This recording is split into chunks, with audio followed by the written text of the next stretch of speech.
Hi, Mom and Sir.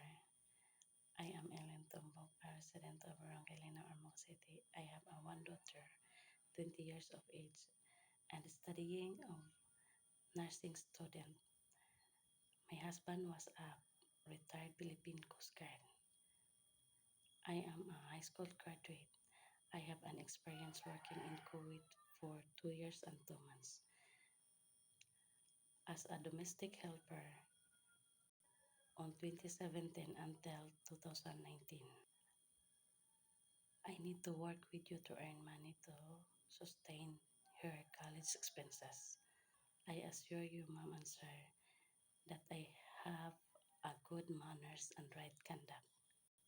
I am willing to learn and adapt more things according to your requirements. Thank you.